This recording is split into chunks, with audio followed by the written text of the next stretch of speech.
নমস্কার, আমি ডাক্তার অভ্র নীলকর। আজকের এই এপিসোডে আমি আপনাদের সঙ্গে আলোচনা করব গোড়ালি ব্যথার সমস্যা নিয়ে। আমার ক্লিনিকে অনেক পেশেন্ট এরকম আসেন যারা এসে বলেন সকালে ঘুম থেকে ওঠার পরে গোড়ালিতে প্রচণ্ড ব্যথা হয়।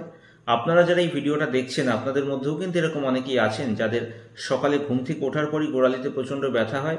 এছাড়াও বিশ্রাম নিচ্ছেন, এরকম অবস্থা থেকে যদি প্রথম মাটিতে পা ফেলতে যান তখনই গোড়ালিতে প্রচণ্ড ব্যথা হয় এবং অল্প হাঁটাচলা করার পরেই ব্যথার উপশম হয়। তো এর কারণ কিন্তু হতে পারে প্লান্টার ফেসিয়াইটিস অর্থাৎ প্লান্টার ফেসিয়ার ইনফ্লামেশন। আমাদের গোড়ালির হাড় থেকে পায়ের আঙুলের হাড় পর্যন্ত একটা টিস্যুর ব্যান্ড থাকে যেটাকে আমরা বলি প্লান্টার ফেসিয়া। যদি কোনো কারণে ইনফ্লামেশন হয় সেক্ষেত্রে কিন্তু এরকম গোড়ালি ব্যথার সমস্যা হয়। যারা দীর্ঘক্ষণ দাঁড়িয়ে কাজ করেন বা সারাদিন অনেক হাঁটাচলা করেন, দৌড়োদৌড়ি করেন, তাদের ক্ষেত্রে কিন্তু এরকম প্লান্টার ফেসিয়াইটিসের সমস্যা হতে পারে। এছাড়াও যাদের ওবেসিটির সমস্যা রয়েছে, ওজন বেশি, তাদের ক্ষেত্রেও কিন্তু এরকম সমস্যা দেখতে পাওয়া যায়। আবার যেসব মহিলারা দীর্ঘদিন হাই হিল জুতো পরছেন তাদের ক্ষেত্রেও কিন্তু এরকম সমস্যা হতে পারে। প্রাথমিক পর্যায়ে কি হয়, বিশ্রাম নেওয়ার অবস্থা থেকে মাটিতে পা ফেলতে গেলেই গোড়ালিতে ব্যথা হয়, অল্প হাঁটাচলা করার পর এই ব্যথার উপশম হয়।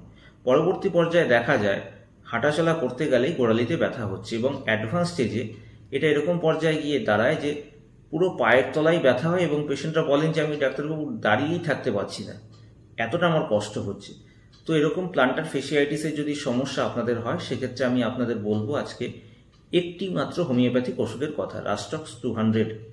রাস্টক্স 200 ওষুধটি 2 ফোঁটা করে 1 চামচ জলের সঙ্গে মিশিয়ে সকালে এবং রাতে খাওয়া দাওয়া করার 10-15 মিনিট আগে অন্তত 7 দিন আপনাকে সেবন করতে হবে। আপনারা যদি এই নিয়মে রাস্টক্স 200 ওষুধটিকে সেবন করেন অন্তত 7 দিন, দেখবেন আপনার এই গোড়ালি ব্যথার সমস্যা দূর হবে। তবে এরপরেও যদি সমস্যা থেকে যায় সেক্ষেত্রে কিন্তু অবশ্যই নিকটবর্তী ডাক্তারবাবুর পরামর্শ নিতে হবে। আপনারা চাইলে স্ক্রিনের ওপর দেওয়া হোয়াটসঅ্যাপ নাম্বারেও আমার সঙ্গে যোগাযোগ করতে পারেন।